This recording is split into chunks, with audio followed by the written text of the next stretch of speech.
Y ahora, pues bueno, siguiendo las actividades programadas para la tarde, vamos ahora a mostrar una presentación de un ejemplo de aplicación de la herramienta Flint en México. Entonces, bueno, esta presentación la daré yo. Y el objetivo de esta presentación es mostrar en dos etapas, por un lado exponiendo cuál es el estado actual del sistema MRV y cómo se liga con una mejora en los enfoques, empleando, por ejemplo, este tipo de herramientas, y después mostrar un ejemplo comparativo entre utilizar Flint con un Tier 1 para un caso específico de México, para un estado, versus utilizar un ejemplo con Tier 2. Entonces, bueno, voy a iniciar con la primera parte. Aquí quisiera mencionar que el Sistema Nacional MRV de México busca medir, monitorear, reportar y verificar las emisiones de gases de efecto invernadero, incluyendo aquellas provenientes por la deforestación y la degradación. Además, el Sistema Nacional MRV también busca conocer las variaciones en la superficie forestal y sus acervos de carbono. En particular, el sistema MRV para el caso del sector de uso de suelo, cambio de uso de suelo y silvicultura se encuentra en esta sección, es decir, incluye el análisis de todo lo que tiene que ver con el sector USCUS. Entendemos que el objetivo de este taller es algo más amplio, que es el sector AFOLU. En particular en México, el sector USCUS bueno, las emisiones del sector USCUS son estimadas por parte de la CONAFOR en conjunto con el Instituto Nacional de Ecología y Cambio Climático, y en particular la parte agropecuaria, la A, es obtenida por el Instituto Nacional de Ecología y Cambio Climático, el INEC. Los objetivos del sistema MRV buscan en primer lugar evaluar el desempeño del país en términos de mitigación al cambio climático.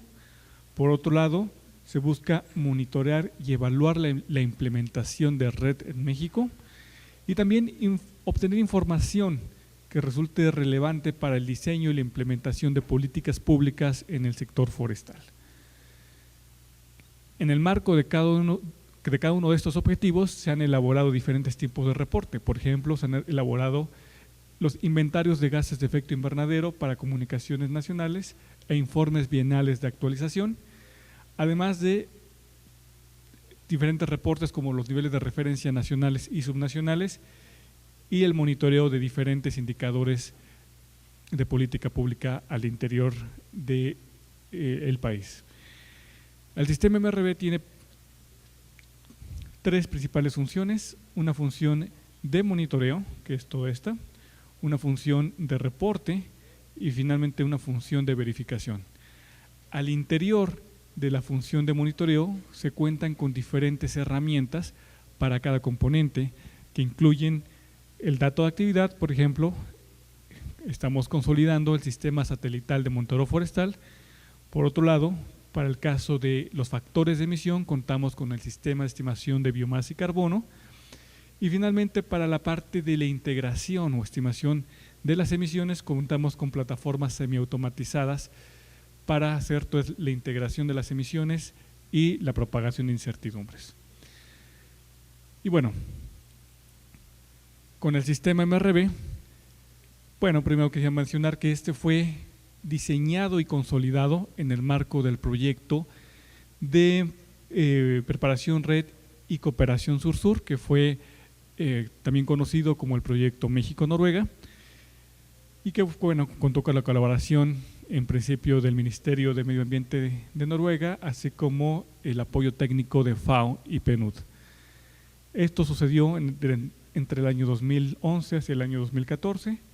Después de esto entró en una fase de implementación en el cual ya se elaboraron diferentes reportes, como el reporte del informe bienal de actualización, que fue el primer BUR, los niveles de referencia nacionales en el sector forestal, bueno, en el sector USCUS, y también el componente de biomasa y carbono del FRA. En los 2 últimos años se ha continuado con la fase de implementación y mejora del sistema y pues bueno, hemos elaborado diferentes reportes a nivel nacional y subnacional, incluyendo el Inventario Nacional de Gases de Efecto Invernadero para el sector USCUS. También hemos calculado el potencial de mitigación para la meta específica de la NDC, de la contribución determinada a nivel nacional para el sector USCUS. Bueno, más bien esto lo hemos hecho de manera colaborativa con el INEC. Hemos actualizado el nivel de referencia para el FCPF a nivel subnacional. Hemos obtenido la estimación del potencial de reducción de emisiones para el FCPF y además de que hemos estimado la reducción de emisiones para diferentes indicadores nacionales. El sistema MRV entonces se convierte en el instrumento que genera principalmente el inventario nacional de gases de efecto invernadero en el sector de uso de suelo y cambio de uso de suelo. Y bueno, esto se da en el marco cuenta con un marco sólido legal, ya que se cuenta con la Ley General de Desarrollo Forestal Sustentable y la Ley General de Cambio Climático.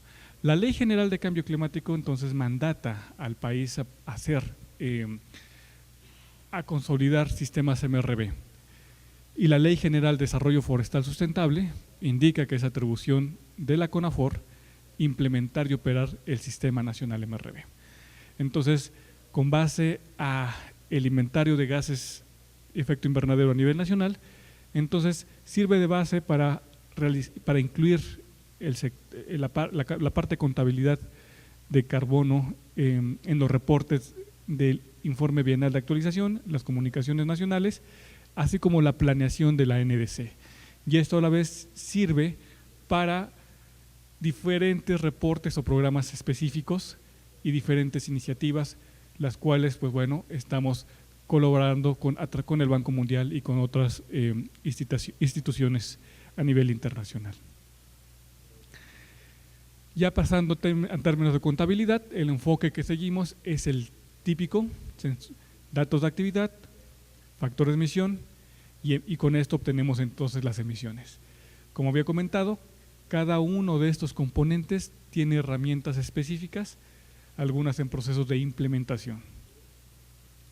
En el caso particular de los datos de actividad, se cuenta con el Sistema Satelital de Monitoreo Forestal, el cual es un conjunto de herramientas y procesos que buscan producir cartografía e información sobre la cobertura forestal y cambios en la cobertura forestal.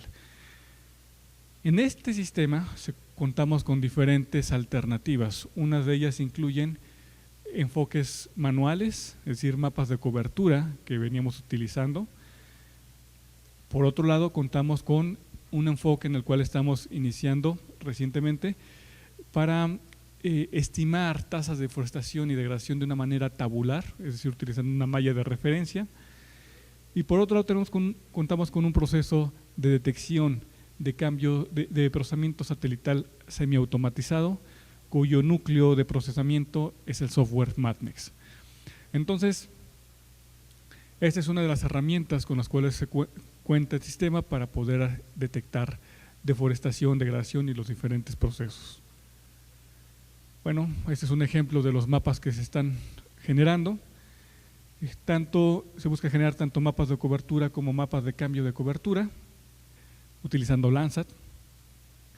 En principio, aunque también el software ya está listo para procesar Sentinel-2. Y pues bueno, este es un ejemplo de cambio de cobertura utilizando Landsat, que ya se incluye con parte de este algoritmo. En cuanto a la parte de factores de emisión, pues bueno, nosotros utilizamos la información del Inventario Nacional Forestal y de Suelos y bueno, se cuenta entonces con información para los 5 reservorios de carbono. De hecho, el último inventario de gas de efecto invernadero ya reportamos los 5 almacenes de carbono.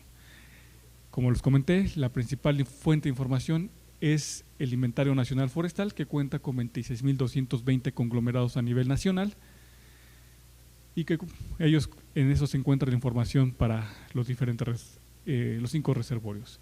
finalmente en la función de monitoreo y que incluye la parte de reporte, aquí pues bueno, contamos con diferentes reportes que se han elaborado desde el año 2014 y que bueno, han continuado a lo largo de los últimos 2 años. Todo este proceso ha sido acompañado de una mejora continua, es decir, con base en las experiencias y las revisiones de expertos de la Convención Marco, de las Naciones Unidas, de FAO, del Banco Mundial, es que hemos ido mejorando constantemente el sistema.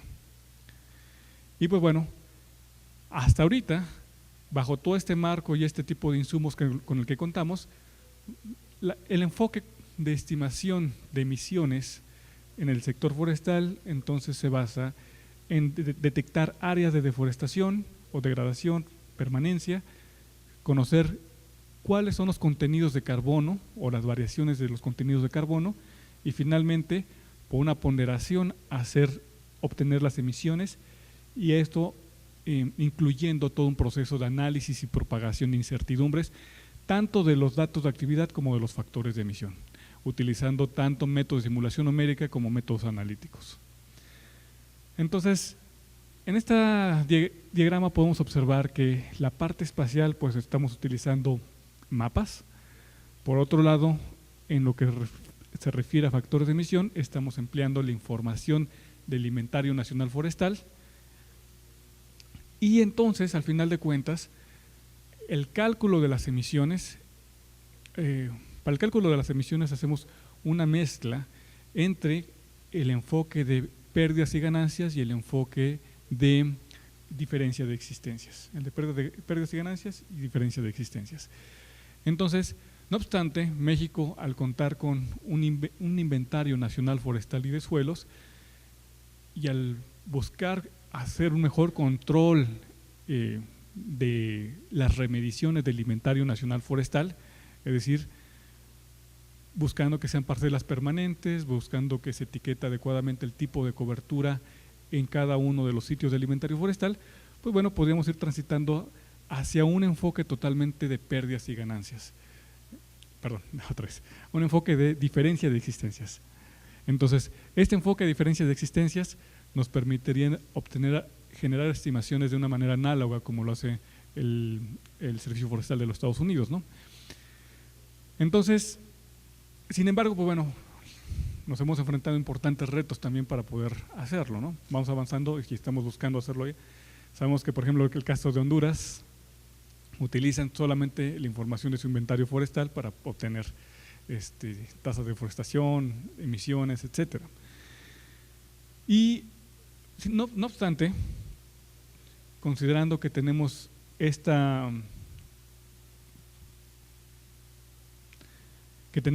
la información del Inventario Nacional Forestal y que estamos consolidando un sistema satelital de monitoreo forestal para generar información espacialmente explícita de deforestación, degradación, etcétera, es que entonces podríamos tener la información suficiente para poder utilizar un enfoque también de modelación.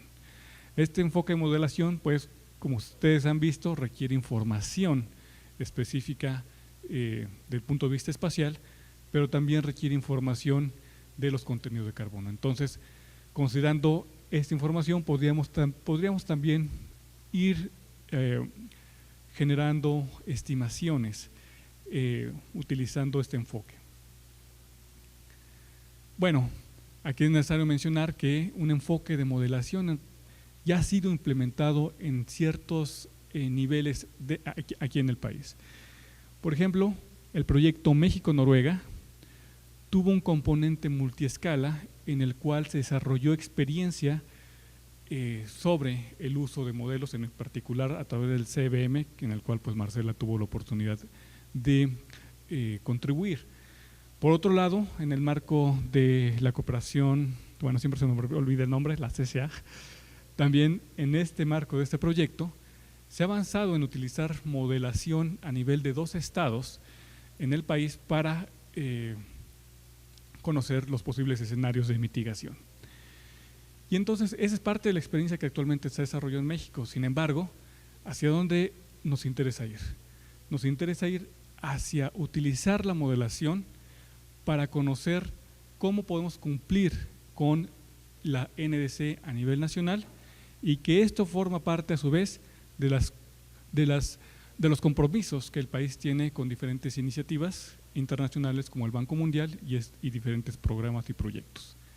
Entonces, esto en realidad es parte del objetivo principal que en el caso particular de México se tiene respecto a utilizar un enfoque de modelación y en particular a herramientas como las que está mostrando en este taller.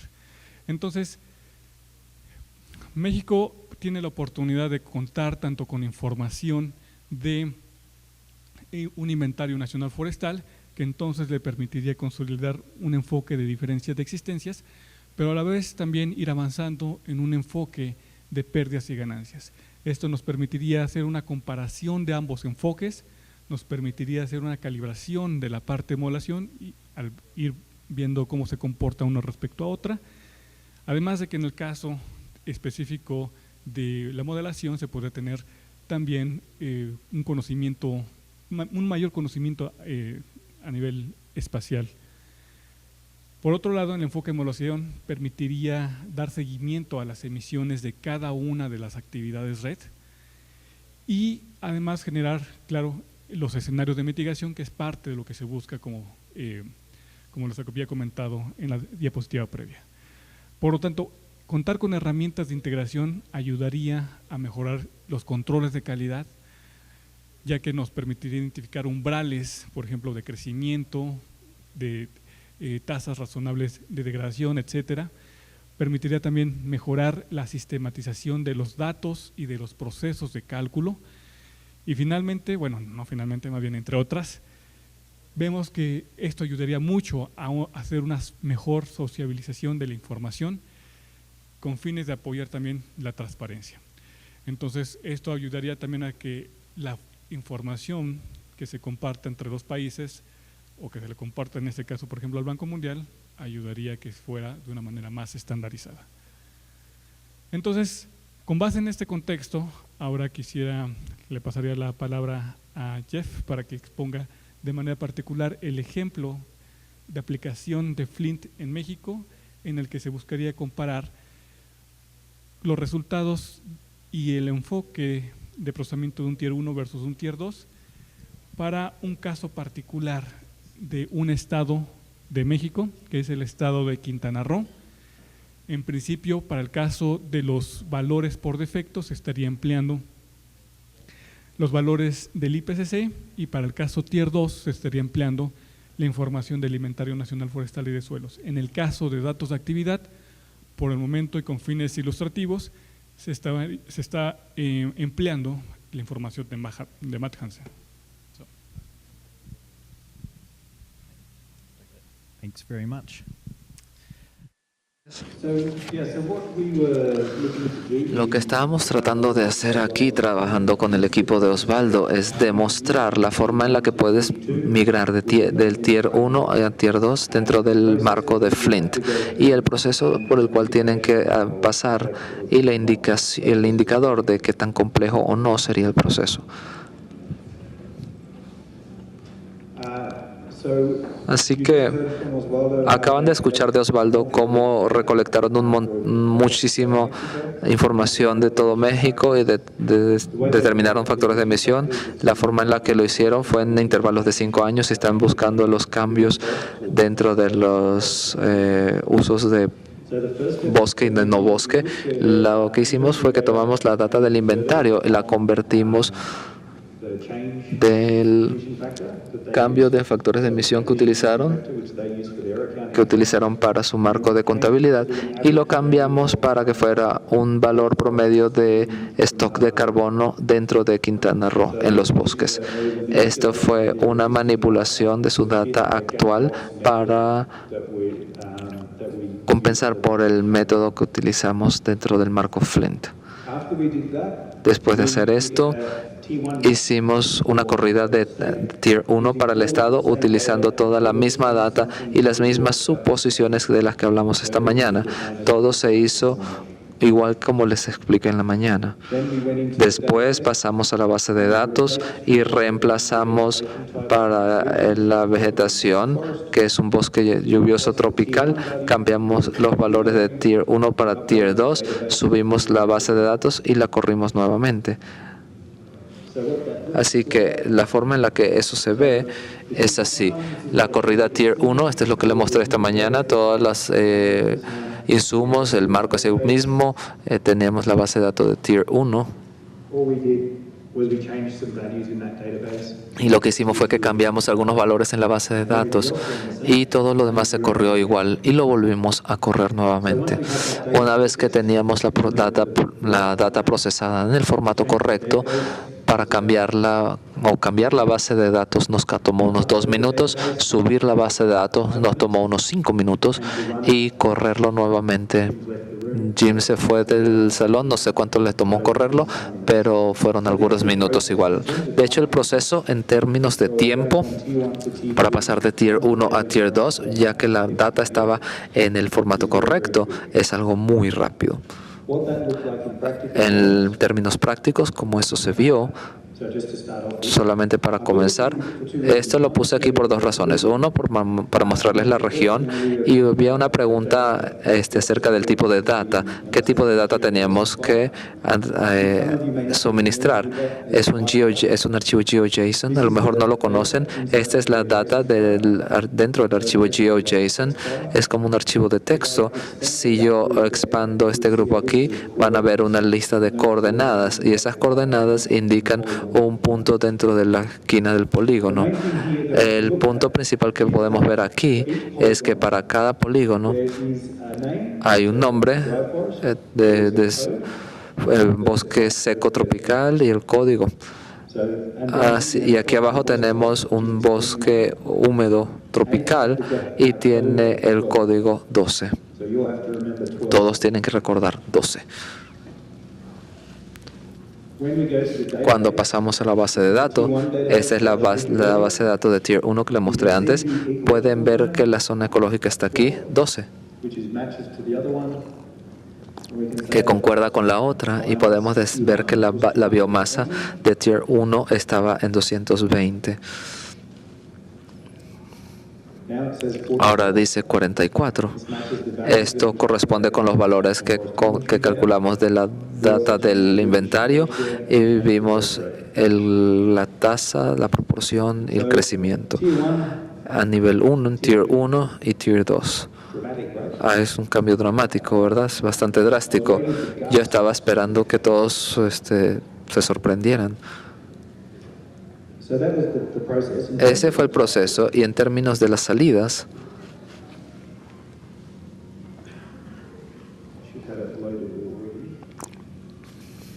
creo que ya está cargado.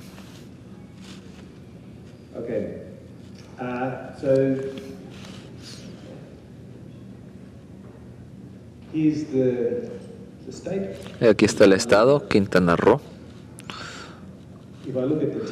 Si veo los valores de Tier 1,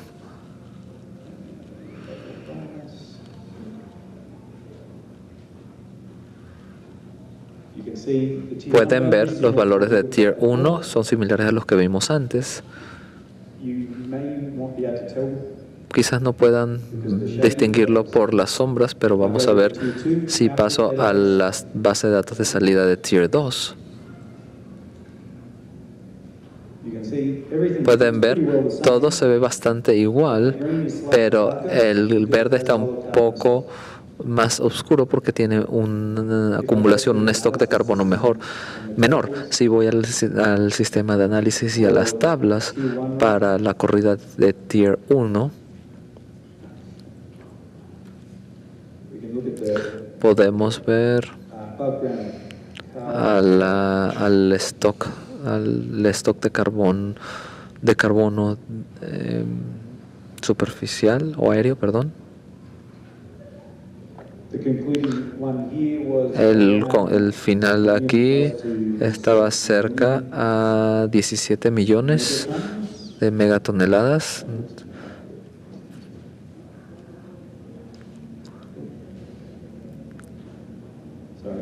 Perdón.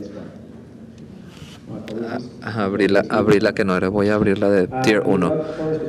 La biomasa aérea para esa sección.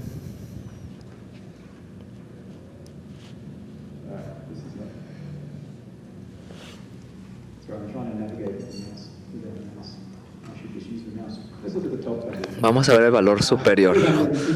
352 millones de megatoneladas, o toneladas, perdón. 352 megatoneladas de carbono en la biomasa aérea. Se estimó en el primer año del rango de tiempo. Cuando pasó al Tier 2, pueden ver que cayó a 77 megatoneladas. Así que el cambio en el stock de carbono es lo que esperarían ver. Cambiamos el número de 220 a 44, así que cayó 80% de reducción de la biomasa. Y ahora tenemos un número estimado de stock para ese estado que es 80% menor, que fue 80% por debajo de la corrida con Tier 1. Eso fue una transición de Tier 1 a Tier 2 para un estado. Vemos como cuando la lógica es la misma, es muy rápido hacer estos cambios.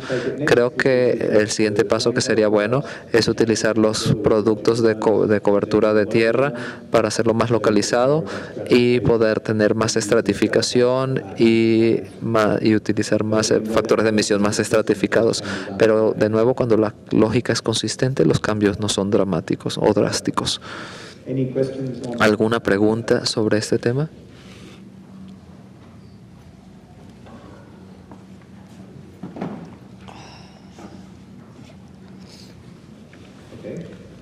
Muy bien. Ya que tengo el micrófono, voy a tratar, y escuché que hubo una discusión anteriormente acerca de los módulos y qué es un módulo, así que pensamos que les podríamos mostrar uno.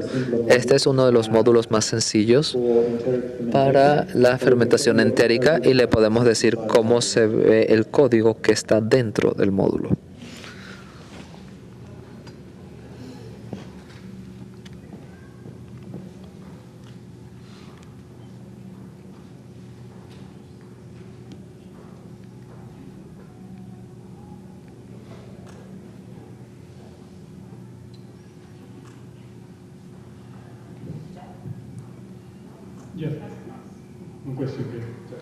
Jeff, una pregunta.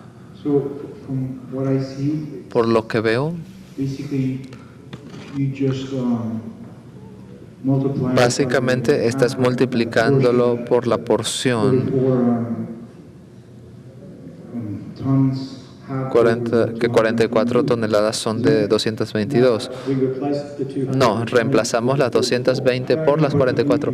Sí, pero si ves el resultado, ¿cuál es el promedio de uno contra el resultado? Es un 80% de reducción.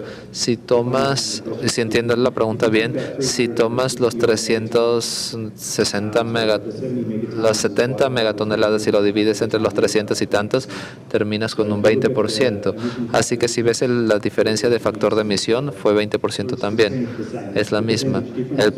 La diferencia de porcentaje entre el total y la diferencia entre el factor de emisiones fue el mismo. Así que en vez de procesarlo todo de nuevo, pudiste haberlo multiplicado por la diferencia en promedio. Sí, pudiste haberlo hecho.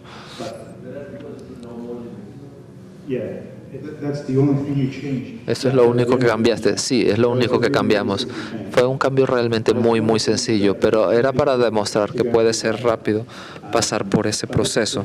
Pero, de hecho, podría ser más complicado poner un cambio porcentual sobre eso que cambiar el factor de emisiones, porque así tendrías que hacer un segundo cálculo, y este solamente es uno. Lo calculas en Tier 1 y luego aplicas un factor de ajuste para Tier 2.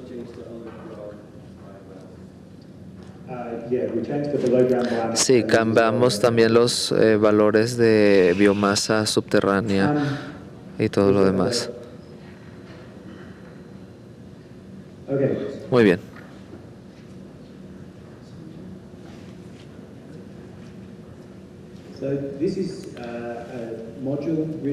Esto es un módulo escrito en C, en lenguaje C++.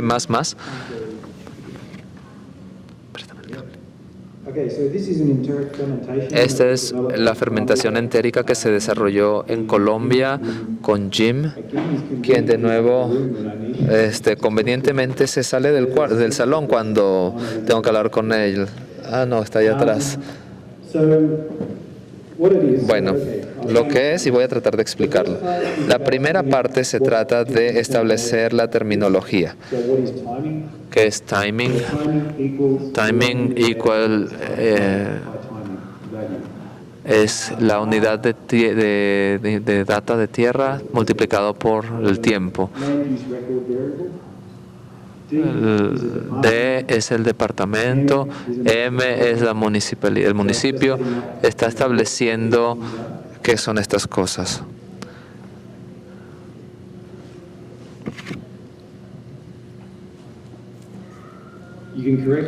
Puedes corregirme si me equivoco, Jim.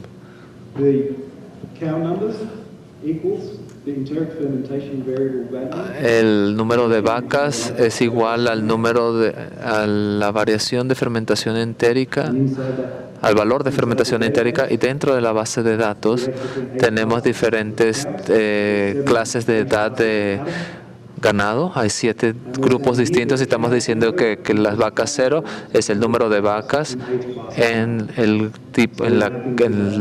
grupo de edad 1, y estamos haciendo el mapa de esa base de datos. La salida de esto va a ser la cantidad de vacas que hay en esta clase, y a esto lo llamamos vacas 0, y hacemos esto para cada una de ellas. Hacemos lo mismo para los factores de emisión, en donde estamos diciendo el factor de emisión 0 es igual al factor de emisión para las vacas en el grupo de edad 1. Sabes, el método de fermentación entérica es la cantidad de ganado que tienes dentro de cierta edad multiplicado por el factor de emisión.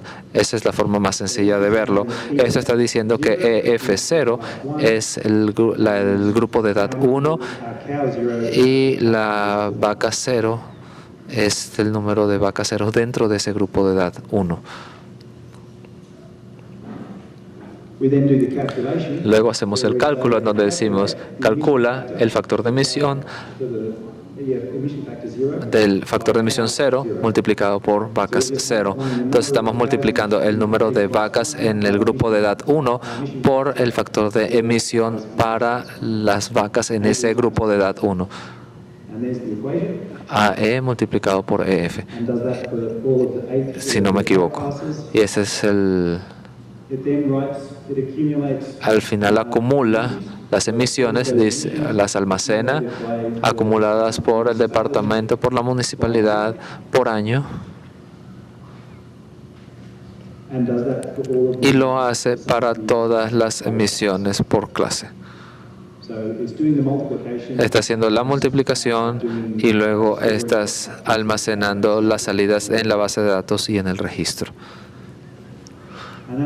Y eso es todo.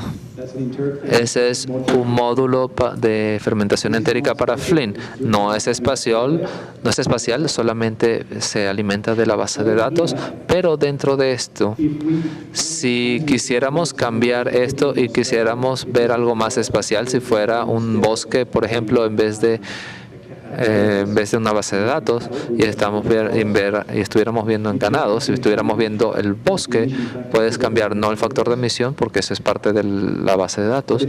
Si estos fueran tipos de clase de bosque, en vez de buscar la base de datos para ver el número de vacas lo diriges a una capa espacial de la misma forma. Así que puedes dirigir el módulo, no buscaría en una base de datos, sino en una capa espacial, en una zona ecológica global o algo así.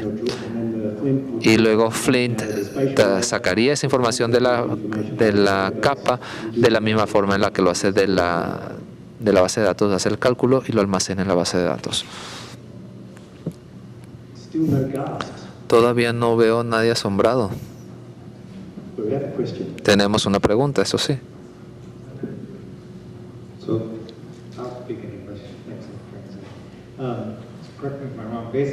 Corrígeme si estoy equivocado. Básicamente, un módulo puede ser muy simple. Flint es el que hace todo, la carga pesada de meter y sacar cosas, información, coordinar. Esa es la belleza del sistema. Los módulos son en realidad, pueden ser bastante simples o complejos si tienes un modelo muy sofisticado, pero no tiene que serlo. Flint hace toda la comunicación. Sí. Lo que Flint va a controlar es la entrada y el almacenaje de las salidas. El módulo va a buscar las fuentes, los insumos, solo los que necesita, y Flint va a buscar esa información, se la va a comunicar al módulo en el formato en el que tiene que estar para que el módulo lo pueda computar. El módulo lo computa, genera una salida y luego Flint maneja esa salida y lo mantiene espacialmente referenciado o explícitamente espacial, dependiendo de lo que necesites. Flint hace toda la carga pesada en términos de manejar la complejidad de estos procesos para que el cálculo pueda ser realmente muy directo.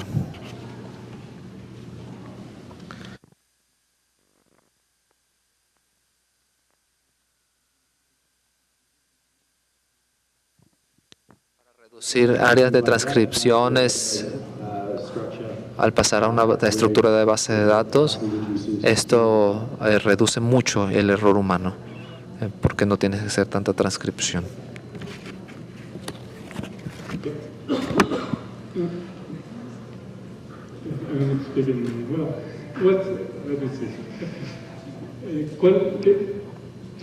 ¿Qué lenguaje de programación?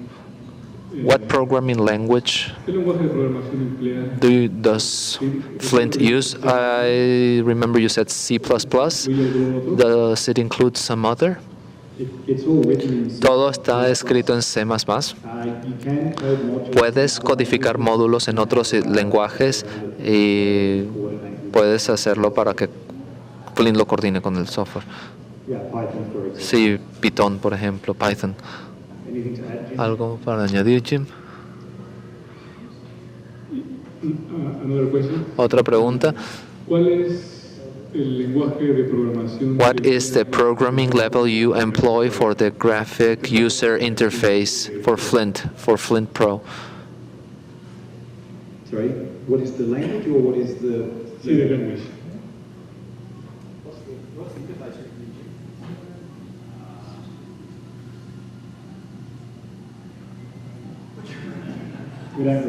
No nos acordamos.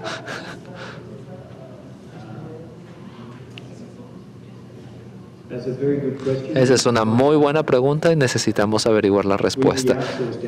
Ese proceso de la interfase lo subcontratamos, es un outsourcing.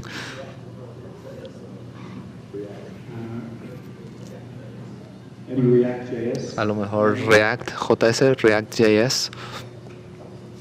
Y una pregunta. Last question. ¿Cuál es el...? Bueno, uno puede desarrollar módulos en el software R, incluirlos como parte entonces de Flint. Not yet.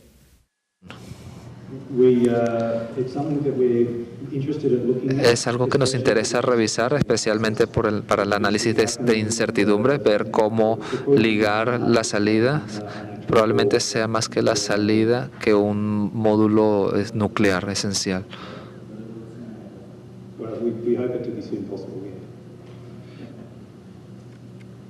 Okay, muchas gracias. Thank you very much.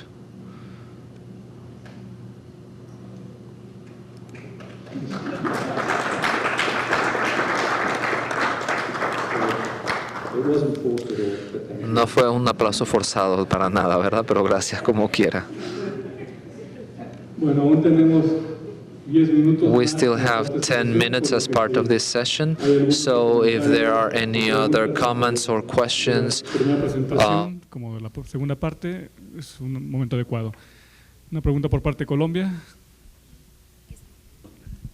Pues realmente no es una pregunta, es un poco, pues yo creo que es importante que este tipo de herramientas, o sea, visualizar que ustedes vieron que el código fue muy fácil de escribir, era un código sencillo, básicamente es una multiplicación de un factor de emisión por un dato de actividad, pero nunca va a reemplazar la información que se puede generar desde el país. Realmente generar esos 7 factores de emisión, que de hecho ahorita ya están subregionalizados, se hizo mediante una plataforma que se llama Ruminan y ha sido un trabajo con múltiples investigaciones del país, con diferentes institutos del Ministerio de Agricultura, y ya una vez que generamos esos factores, pues digamos estas herramientas nos permiten ya generar un cálculo de las emisiones mucho más rápido y pues dejar de tener unas matrices en Excel bastante amplias y difíciles de procesar a veces. Pero también es importante tener en cuenta que si no se tiene la información puntual, pues la calidad de la información no va a mejorar. Eso es todo.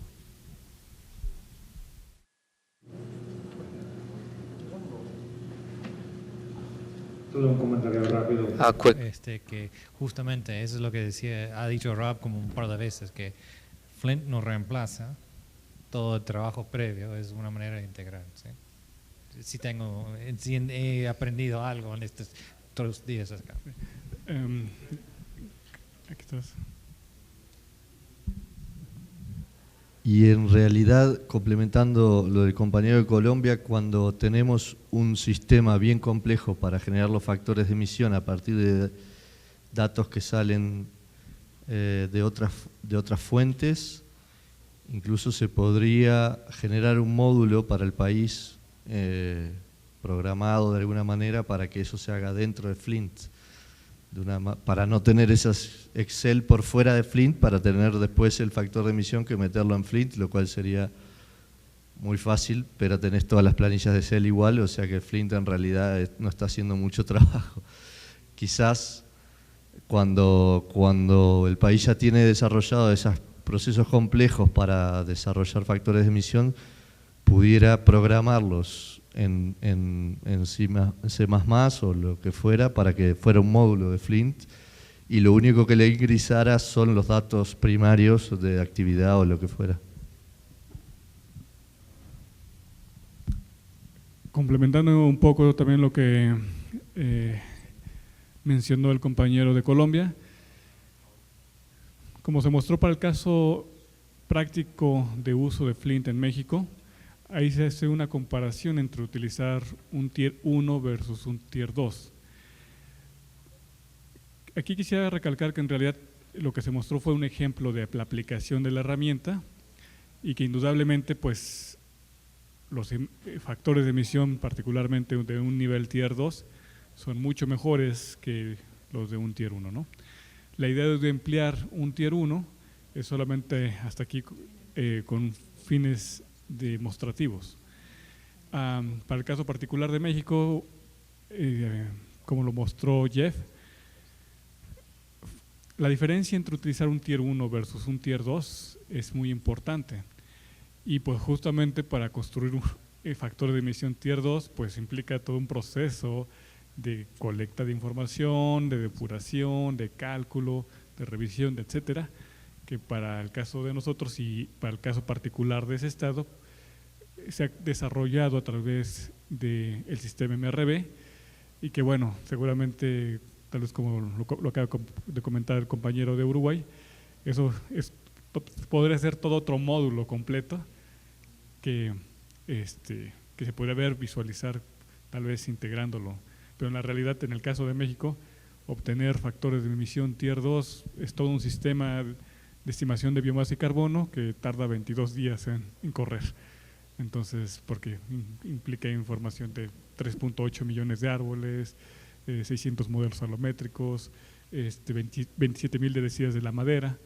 O sea, obtener un factor de emisión, por lo tanto, es todo un proceso. Así que, bueno, tal vez es parte del mismo sentir que Colombia. Bueno, ese era un paréntesis. No sé si alguien tenga algún otro comentario. ¿No? Sí, Rob. Un pequeño comentario para que los países piensen al respecto, que a menudo salen las revisiones como esta, todos sabemos las debilidades de Tier 1, pero hay países que lo utilizan y las comparan para ver si están desfasados muy fuertemente. Esto, si estás utilizando un sistema muy avanzado en paralelo para correr Tier 1, de esa manera te puedes adelantar a estas preguntas y puedes comenzar a explicar por qué. Este es un ejemplo muy drástico y un muy buen ejemplo de por qué Tier 1 puede ser tan diferente, pero el poder explicarlo es muy importante en esos procesos internacionales, muy a menudo.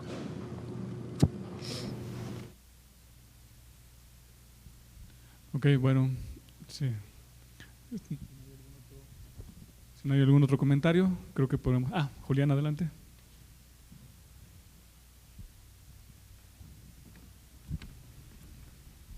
Gracias.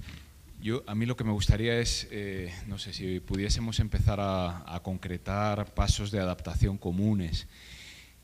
Yo creo que muchos de los países a través de las presentaciones ya han mostrado en qué estado se encuentran, cuáles son sus desarrollos.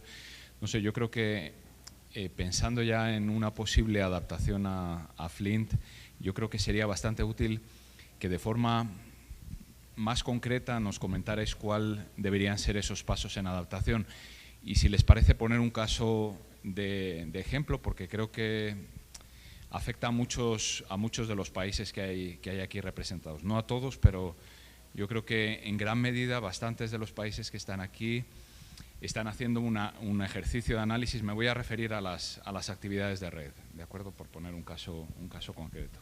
Entonces, están haciendo análisis multitemporales, ¿de acuerdo? Pero se está generando el producto de actividad. Es decir, sí que se están utilizando series multitemporales de imágenes satélite para tratar de identificar realmente el cambio, más que comparación de cartografía. Digamos que comparación cartográfica es algo que se ha utilizado en el pasado, que se sigue utilizando todavía, pero digamos que se está yendo a dar ese paso adelante, a detectar el cambio, no a hacer unas clasificaciones anuales de productos del Land Use Land Cover y luego hacer unas diferencias, ¿no? Una comparación cartográfica.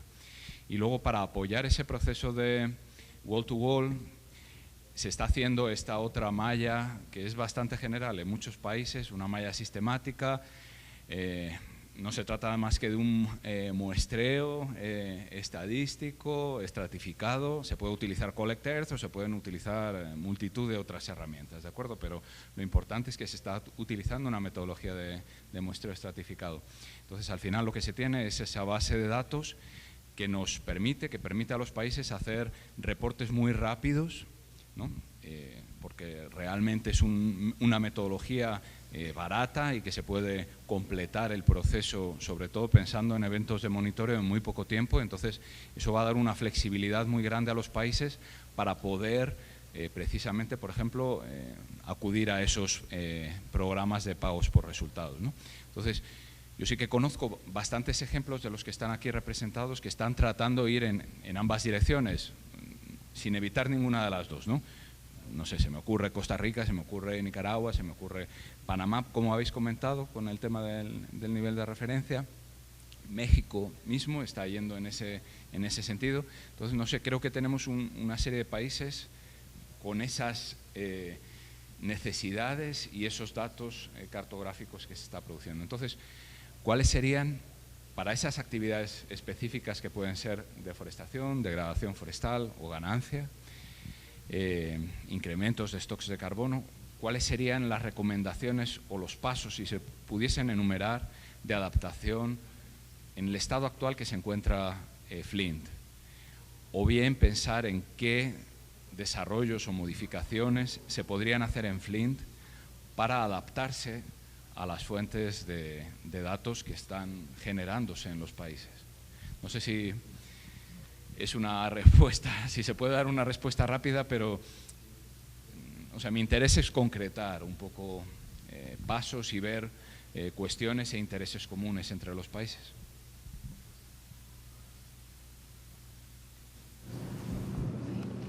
Voy a comenzar y creo que después le voy a pasar la respuesta a Rob mientras él piensa al respecto. A ver, voy a recapitular para ver si entendí correctamente. Si estamos empezando con toda la información y las discusiones que hemos tenido, ¿cuáles son las funcionalidades que deberíamos añadir al marco Flint o que deberíamos cambiar de lo que ya está en Flint para que mejor se adapte a la situación que tenemos aquí? Sí, hacerlo más sencillo. Hay un par de cambios que creo que tenemos que estar observando. Uno es poder pensar en que la mayoría de los cambios son en términos de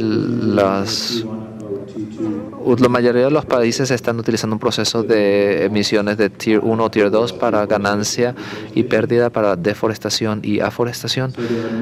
Hay módulos que existen ya para eso, como vimos en los últimos par de días, pero la diferencia real está en la lógica que aplica sobre ellos. Y todo eso es en el módulo de construcción de suelos o los eventos. En este producto utilizamos Hansen como un ejemplo. Creo que nadie está utilizando Hansen o un producto de datos como Hansen. Van a tener un producto anual y luego otro y otro subsecuente. Necesitamos la unidad de construcción de tierra, el Build Land Unit, y hay una capacidad para llevar un producto de cobertura de tierra como esa y va a detectar los cambios entre píxeles, va a rastrear los píxeles a través del tiempo, igual que lo hicimos en Slick. Tenemos una configuración que puede tomar, hacer una configuración que tome esa data podría ser un primer paso rápido. Con ese paso y con las funcionalidades existentes, los países podrían estar poniendo sus productos, podrían poner la información de Tier 1 o Tier 2 para que equivalga a su información del inventario nacional, y pueden reemplazar las zonas ecológicas globales por el mapa derivado de zonas forestales, y creo que podríamos reproducir mucho de lo que los países están haciendo para deforestación y aforestación. Creo que la brecha que no tenemos ahorita es degradación. Y lo que me interesaría realmente escuchar del grupo es cómo determinan o cómo encuentran áreas de degradación y cómo las activan. Muchos de los países aproximándose, o sea, de los que yo conozco, de Carbon Fund o de ISFL, que se están aproximando al tema de degradación, lo están haciendo a través de proxies, o bien proxies que tienen que ver con la existencia de carreteras, vías de saca, ríos, etcétera, proporcionando un buffer, o un proxy basado en la disminución, en el incremento, en la disminución, si estamos hablando de degradación, de la cobertura de copas. Entonces, lo que normalmente se hace es el ejercicio con Collector también o con alguna otra herramienta. Se toman dos puntos en tiempo. Pues, por ejemplo, si había un producto antiguo de alta resolución de 2005, 2006, una ortofotografía nacional, y en 2012, 2013, pues se tienen imágenes completas, un mosaico completo de Rapid Eye. Se hace la comparación entre ambos productos. Es un proxy, una primera aproximación. Luego, lógicamente, hay otros países también que están tratando de hacer el mismo análisis multitemporal con unos umbrales, determinan deforestación, con otros umbrales califican, caracterizan degradación forestal. Es otro tipo de aproximación, pero yo creo que predomina más la utilización de proxies por ahora. Y luego algunos países también están empezando a hacer pues análisis un poco más avanzados, o bien utilizando LIDAR, o bien utilizando radar, utilizando a los pulsar, etcétera. El tema, o sea, el punto que yo ponía al principio es que muchos de estos países, por ejemplo, para las líneas base, ya tienen ese producto de cambio, ese activity data creada, ¿no? para el uso del suelo. O para los eventos de monitoreo van directamente a hacer medición del cambio. Con lo cual, para muchos de ellos realmente no tiene sentido el generar esas cartografías todas esas cartografías individuales anualizadas. No tiene ningún sentido, es una pérdida de tiempo. Quiere decir, con tener una cartografía al origen, ¿no?, de ese periodo de referencia y una cartografía de usos para hacer los etiquetados, ¿no?, de las direcciones de cambio al final del periodo es más que suficiente, sobre todo en el análisis histórico. ¿De acuerdo? No merece la pena perder el tiempo en generar cartografías intermedias, ni mucho menos. Para los eventos de monitoreo, pues generalmente se van a pensar en periodos más cortos, ¿no?, de 2 años, por ejemplo, pero tampoco habría necesidad de generar la cartografía. Realmente no es mucho más costoso, ¿no? O sea, si tú tienes una cartografía de base en 2014 y haces un análisis multitemporal de imágenes para detectar el cambio, obtener el producto del land use land cover en 2016, coherente con ese análisis de cambios que has hecho, no es demasiado costoso. Pero a lo mejor no tiene sentido, y tiene sentido plantearse generar la cobertura del land use land cover cada 5 años en vez de cada 2, ¿no? No sé si tiene... Explained myself.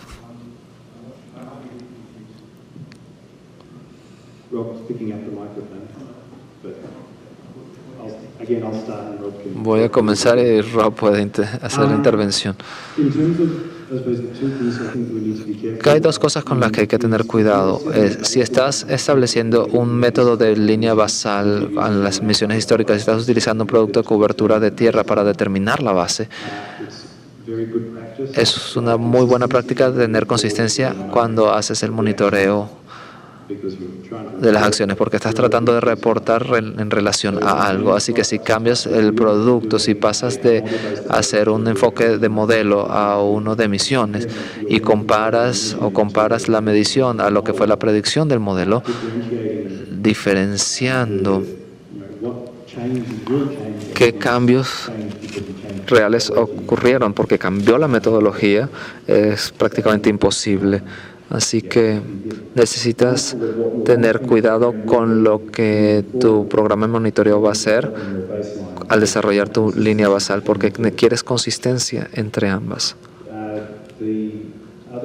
El otro punto fue sobre la frecuencia de los productos de cobertura de tierra. Depende mucho en lo que sea su situación nacional. Creo que puede haber muchas ventajas, especialmente si estás en un área de alta frecuencia de cambios, tener una serie de tiempos densos para detectar los cambios sutiles. ¿Por qué? Bueno, porque si estás en países tropicales en donde puedes tener pérdida y ganancias de bosque en un periodo de 5 años, el bosque se quita y luego crece. Si tienes un periodo muy grande, vas a tener bosque y bosque.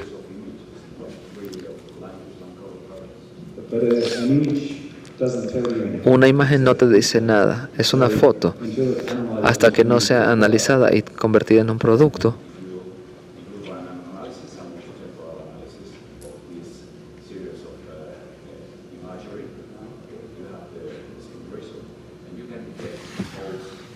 Perdón, pero no lo escucho. Lo que quiero decir es que cuando tú estás comparando cartografías, cuando tú comparas cartografías de uso del suelo estáticos, es decir, mapas que se han producido para un año concreto, que se han producido para 2014, otro mapa que se ha producido para 2016, la comparación de esos mapas, cuando tú lo que quieres es detectar cambio, no tiene por qué ser buena, puede ser malísima. No estás detectando cambio realmente. O sea, estás haciendo entrenamientos, clasificaciones supervisadas para 2012, para 2014, para 2016. La comparación de esos productos, de esos land use, land cover, puede arrojar multitud de errores, a pesar de que las validaciones que se hayan hecho para esos años, 2014, 2016, 2018, sean muy buenas y arrojen exactitudes temáticas por encima de 80, de un 80%. Sin embargo, los cambios pueden no estar bien detectados. Es un error que ocurre a menudo en prácticamente todos los países. Entonces, lo que se suele optar es por hacer un análisis multitemporal de imágenes para detectar, para hacer seguimiento precisamente de cada píxel, de cómo es su variación de determinados índices de reflectancia, ¿no?, a lo largo de esa serie multitemporal. De esa forma puedes tratar de entrenar en vez de, digamos que mosaicos estáticos en un año concreto, puedes entrenar un stack multitemporal de imágenes, ¿no? Y detectar el cambio. Entonces, a lo que voy es que esos productos de cambio son necesarios para los reportes que generan los países, pero no es exactamente necesario el Land Use Land Cover para los reportes que se generan. El Land Use Land Cover te va a poder orientar a la hora de etiquetar el cambio, pero la periodicidad no es la misma o no tiene por qué ser la misma, ¿no? O sea, realmente el producto del Land Use Land Cover es un producto muy caro de producir y tiene un postprocesado, la verdad es que bastante complejo. Entonces, muchos de los países pues, pueden pensar tal vez en sacar un producto del Land Use Land Cover bueno cada 5 años y, sin embargo, los reportes de monitoreo tienen que ser más frecuentes, tienen que ser realizados cada 2 años.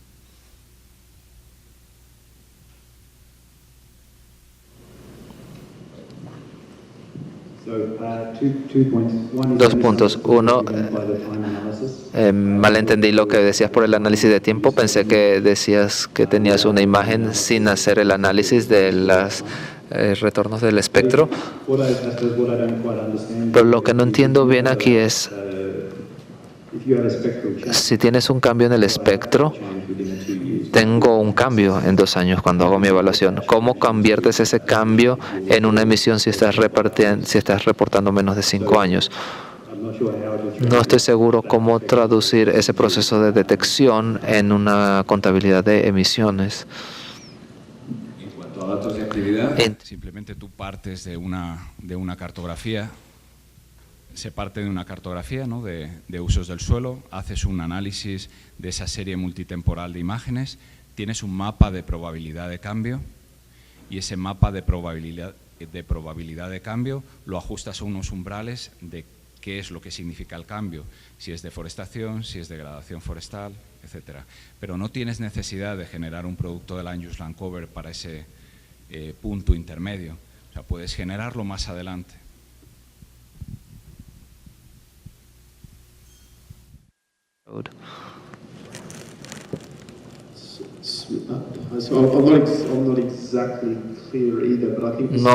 No estoy claro bien, pero esto depende si estás creando mapas de capas, capas y capas para crear cambios.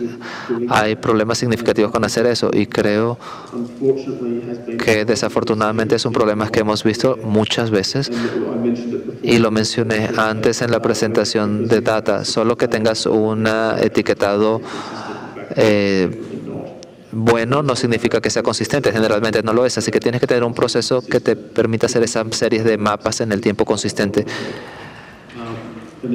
Y claro que también está la otra opción de tener un mapa basal y desde el cual detectar los cambios. Es como funciona el método Hansen. Ellos te dan los cambios cada año. Es muy importante porque para mí se trata menos de más bien se trata de qué es lo que quieres reportar y con qué frecuencia. Y eso va a determinar la data que ingresas al sistema. Se trata de, una vez que sabes qué quieres hacer, puedes elegir los productos que quieres ingresar. Realmente no quería entrar en el detalle de la diferencia metodológica entre detección de cambio o detección de Land Use Land Cover. O sea, no era ese el tema. El tema es que tú tienes un producto ya creado de Activity Data. O sea, estamos realmente hablando de las dos metodologías, ¿no? De la metodología de diferencias de stocks, que es lo que generalmente se ha estado utilizando a nivel de los distintos países. Entonces, era por poner solo el ejemplo, un país que tiene ya un producto generado de Activity Data, que a ser posible es un producto que ha estado basado en en el análisis de una serie multitemporal de imágenes. ¿De acuerdo? Se tiene ese dato de actividad. Eso es lo que están generando muchos de los países. Y luego, por otro lado, lo que se tienen son los factores de emisión, estratificados, calculados a partir de inventarios forestales nacionales. En algunos casos, por ejemplo, en Guatemala, pues se tiene un mapa de carbono a partir del que se estiman esos factores de emisión. Y luego, por otro lado, se tienen estas redes de muestreo sistemático, de análisis visual multitemporal, que en ese caso esos productos sí que pueden ser anualizados. En el caso de deforestación al menos, en el caso de degradación forestal no, porque se está trabajando con 2 puntos en el tiempo.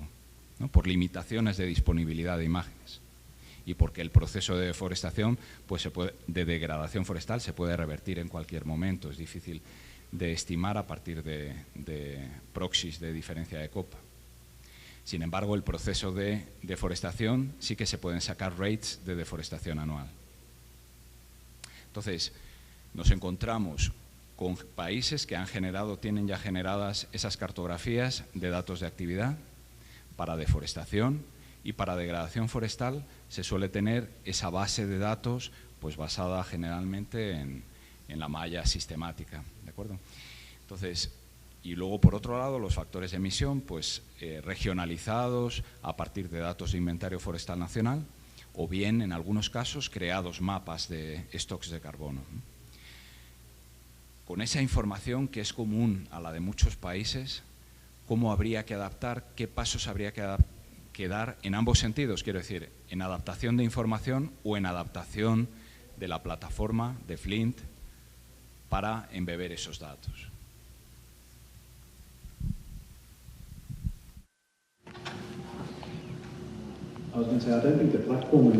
Creo que no necesita cambiar la plataforma porque la plataforma de integración puede manejar todos los tipos de data y no nos importa de dónde venga la data. El proceso es establecer las reglas, si tienes un producto de degradación o si tienes un producto de degradación estadística. El punto sería cómo aplicas eso. Lo que hacemos en algunos casos es que aplicamos una frecuencia relativa de distribución en el paisaje. Si es un proceso de muestreo, pseudosimula la degradación en el área forestal si está basado en un área estadística. Si tienes una imagen en la que mapeas las áreas de degradación, entonces puedes utilizar eso como un insumo para activar la degradación, el evento de degradación. Toda la data de insumos se puede utilizar como un activador y así poder tener una base de datos que va a traducir este evento de degradación en un evento de pérdida de carbono. Voy a remover una proporción de la biomasa y la voy a convertir en una emisión, o voy a mover la biomasa de un reservorio a otro y eso puede enviarse. Esto sería un módulo alrededor de Build Land Unit, de la unidad de construcción de tierra, y qué eventos activas con qué data, y estaría la base de datos de los eventos estándar, que es donde pones toda la información de los eventos. Creo que lo que estamos hablando aquí es cómo activar un evento de degradación utilizando data espacial o no espacial.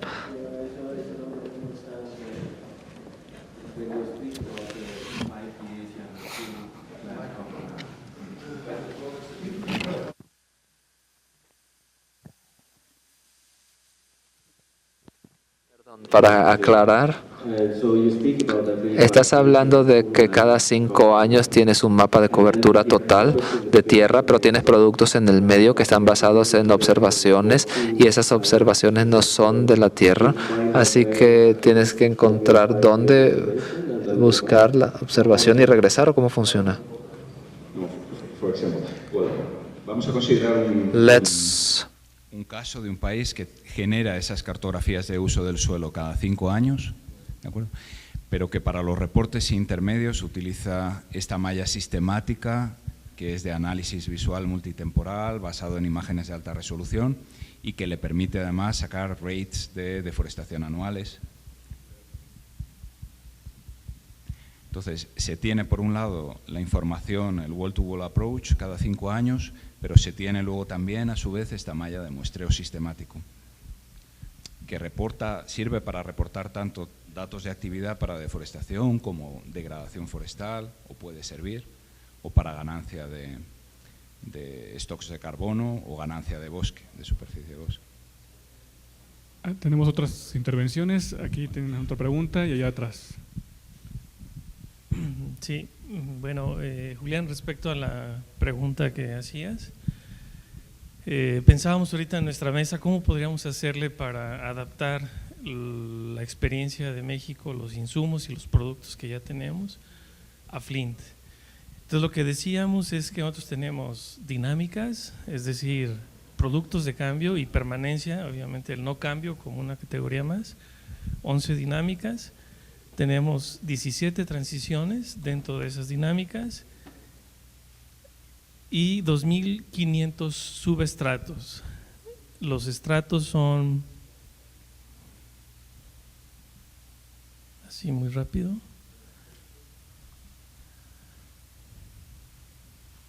...626 estratos, ¿verdad? Pero lo que decíamos es que tenemos datos de actividad y factores de emisión a nivel de subestrato, pero que el dato de actividad viene de un píxel, está georreferido. Efectivamente, la fuente original es una carta de Land Cover Land Use, que después mezclamos con otra misma versión en un tiempo T2 para ese mismo producto con la misma clasificación. Entonces, lo que decíamos es que al momento de introducir las actividades, no podíamos introducir tal vez reforestación, es decir, sí están como categorías de cambio, no como actividades. Es decir, que estos subestratos que se agrupan en estratos, en transiciones y en dinámicas que están georreferidos, es fácilmente asignarles un dato de actividad y un factor de emisión. De hecho, nuestra tabla base de datos de factores de emisión es cerca de 8.000 factores de emisión. Pero lo que creemos es que con ciertos ajustes estos insumos pueden ser incorporados a Flint y efectivamente quizás aquí la decisión es qué pasa en ese inter. Por ejemplo, entre nuestra serie 2 y serie 3 hay 9 años de diferencia. Es cuestión de decidir, uno, si aleatoriamente le podemos decir en qué año sucedió el cambio o tal vez hacemos el promedio como lo sugiere IPCC. Pero platicábamos con Eder, con Luis, de que tal vez no introducir, es decir, la actividad para nosotros, es decir, no sería ir a reforestar o es la dinámica misma en el ecosistema. Entonces pondríamos como actividad cada uno de los estratos que tenemos y sabemos qué pasó, en dónde sucedió, cuánto es la extensión de esa actividad y cuál es el factor de emisión o de absorción en los 4 reservorios, 5 reservorios, ¿no? No sé, pensamos que es una salida. Ahí atrás tenemos otro comentario. Sí, gracias. Para el caso de Chile y puntualmente lo que decía Julián sobre red, nosotros tenemos 2 grandes fuentes de información. Una es el catastro de bosque nativo que ejecuta CONAF para todo el país y que tiene diferentes actualizaciones por región y por año. Y además de eso tenemos el inventario forestal que se aplica a bosque permanente, mediante el cual obtenemos los datos de degradación en bosque estable. Con estos 2 datos nosotros construimos nuestro nivel de referencia subnacional y con estos datos también construimos el primer anexo de resultados para red. Puntualmente, como país, hoy en día nosotros necesitamos una metodología para ampliar el nivel de referencia, primero a escala nacional y luego para poder elaborar los reportes bienales que exige red. Recientemente tuvimos un ejercicio de construir un mapa nacional de cambio de uso a través del método de pérdidas y ganancias que no tuvo buenos resultados. Y ante este escenario nosotros estamos muy complicados porque no tenemos cómo elaborar mapas de cambio cada 2 años. Es muy difícil para nosotros como país construir ese mapa. Entonces, ¿qué potencialidades tendría la plataforma para que nosotros podamos cumplir con el reporte de red y eventualmente con la elaboración del mapa de uso de suelo bienal?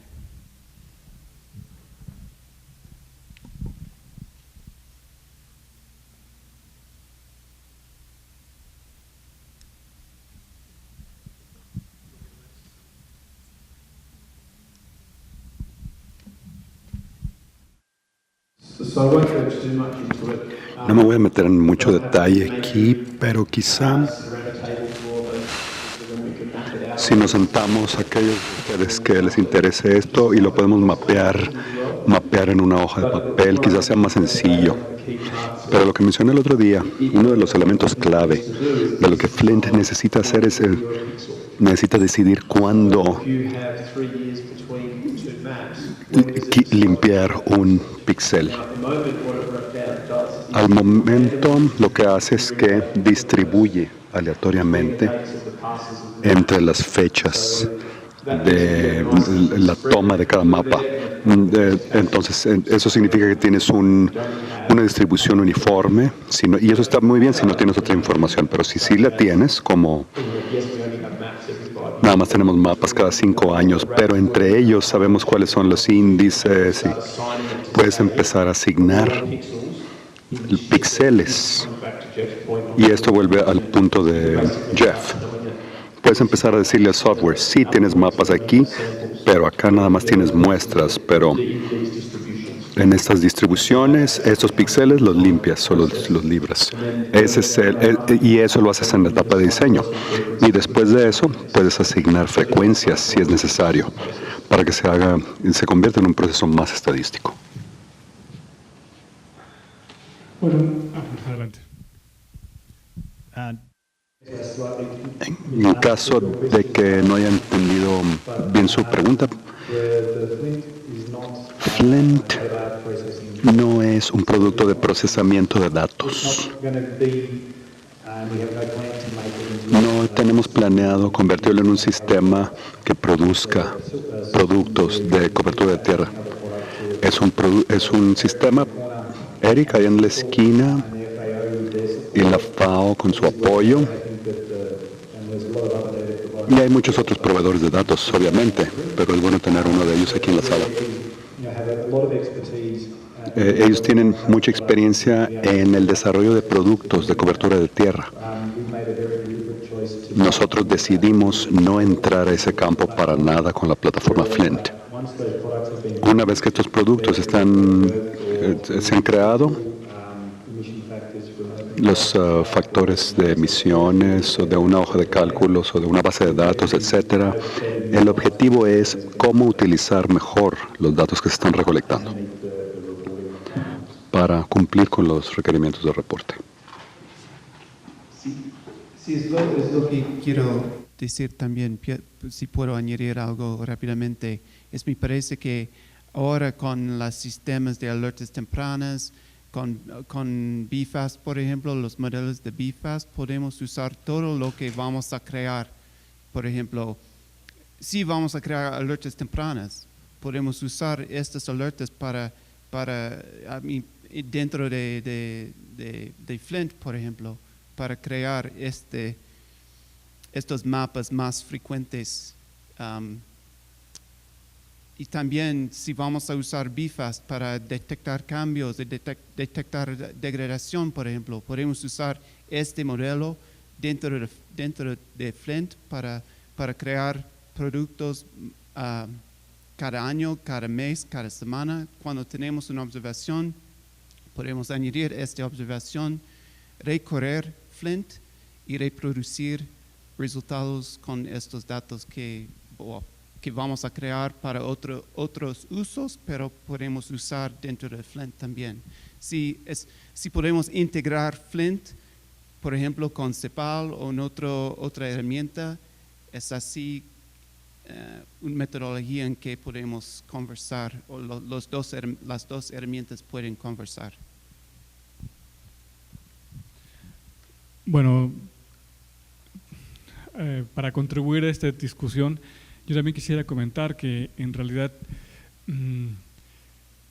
para poder implementar esta herramienta sí tendremos que pensar en que los países estamos utilizando enfoques, metodologías e insumos distintos. Coincido con el punto de Eric en el que hay una herramienta que puede ser implementada como es el BFAST, pero otros países, como lo mencionó Julián, en realidad están obteniendo sus tasas de deforestación y degradación empleando puntos de muestreo. Por lo tanto, las tasas no son espacialmente explícitas. Otros países sí están empleando mapas, pero igual, cuando uno realiza una evaluación de los mapas, uno obtiene entonces áreas que son ajustadas o insesgadas o que resultan de una estimación y que entonces ya tampoco son espacialmente explícitas. Entonces, creo que es parte de lo que se conviene contemplar dentro de los alcances y la forma en cómo están los países trabajando. Algunos países pueden utilizar un enfoque de diferencias de existencias, otros pueden utilizar un enfoque de pérdidas y ganancias. Al interior de cada una de las actividades se pueden estar utilizando diferentes enfoques, porque al final de cuentas los países estamos trabajando con la información con la que disponemos. Entonces, yo creo que hay una variedad importante tanto de los diferentes enfoques de pérdidas y ganancias, de diferencias de existencias. Hay una forma distinta de en cómo se están empleando los insumos y que muchos de ellos no son espacialmente explícitos.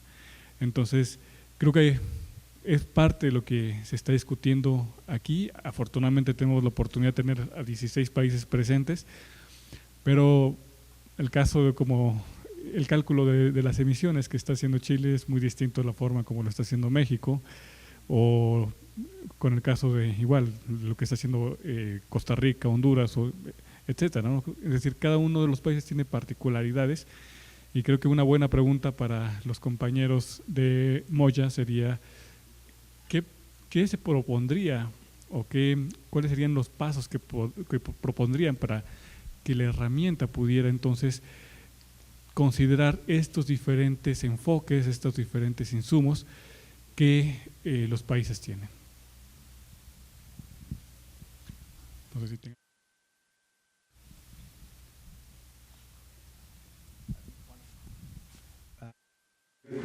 Uno rapidillo, porque creo que ese es un excelente punto. Y esa es la razón por la que hemos estado haciendo estos ejercicios también. Porque no podemos realmente decirles cómo cambiar Flint para que cumpla con sus requerimientos hasta saber cuáles son sus requerimientos.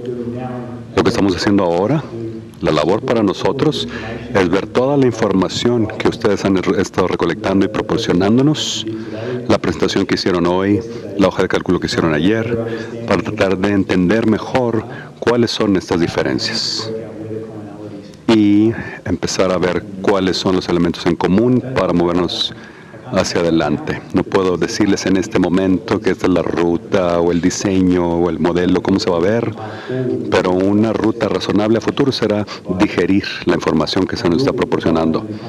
Y se nos va a continuar proporcionando en las siguientes semanas a medida que terminen los ejercicios después de este taller, para ver cuáles son algunos de los elementos de diseño, considerando los elementos en común. Tengo la confianza de que Flint no necesita cambiar, de que la discusión es qué módulo tenemos que construir. Creo que ahí es donde la discusión realmente interesante va a ocurrir. Y cuáles son sus requerimientos y tomar los datos base.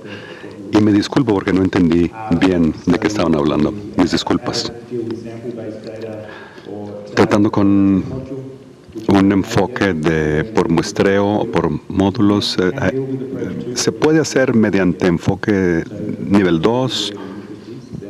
Si ahí es donde está el interés, entonces quizá debemos desarrollar un módulo enfoque 2. O quizá podamos integrar enfoque 2 y enfoque 3 en el mismo sistema. Just to emphasize what Osvaldo mentioned, I totally agree with the particular conditions of each country. And the idea is not to todo lo contrario, pero creo que es una oportunidad encontrar cuestiones comunes que las existen y existen muchísimas entre los países para tratar de aunar esfuerzos. Es decir, el bajar software y plataformas a las particularidades de cada país es algo que obviamente se puede hacer desde ya. O sea, se pueden plantear, como se han planteado siempre, consultorías para resolver este caso aquí, este otro caso aquí, este otro caso aquí. Por poner un caso, o sea, un ejemplo que conocemos todos. Bases de datos globales, como es la base de datos Hansen, que se baja a las particularidades de cada país y se crea una consultoría aquí para un producto concreto para México y se crea otra consultoría aquí para un producto concreto para Guatemala, para Nicaragua, para donde sea, ¿de acuerdo? O sea, mi intención realmente, yo creo que la de muchos de nosotros, es encontrar esos puntos comunes, aunar esfuerzos, ver esos módulos que interesan a todos los países y ver también si es necesario, ¿por qué no?, contemplar adaptaciones del propio software, o sea, no solo pensar en módulos. Si realmente la forma de operar de la mayor parte de los países es una forma de diferencias de stocks, ¿por qué no contemplar hacer una cierta adaptación del software a esas necesidades? O sea, no estoy sugiriendo esas cuestiones en concreto, estoy diciendo que discutamos y veamos esas cuestiones comunes para plantear la hoja de ruta a partir de mañana, ¿no? Que creo que es importante.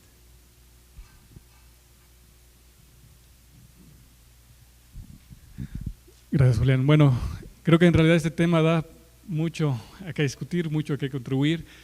El tiempo se nos ha acabado, de hecho nos hemos pasado un poco. Yo creo que ya por el momento vamos a terminar esta discusión. Ya estamos cerca de las 5 de la tarde. Entonces, creo que el día de mañana vamos a tener oportunidad de continuar ya identificando estas rutas específicas o estos puntos en común que plantea Julián. Y por el momento sugeríamos entonces más bien que tomemos un break de unos 10 minutos, 5 minutos, para que después pasemos a una última presentación que dará Julián. ¿Sí? Entonces, si gustan, bueno, creo que lo que alcance todavía. Regresamos en unos minutos, por favor.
Bueno, vamos a continuar con la presentación, por lo tanto invitamos a que todos pasen a sus asientos, por favor.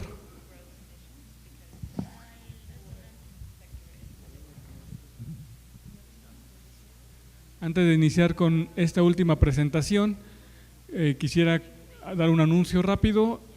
Como les comenté, estamos organizando para una cena para aquellos que se gustan unir.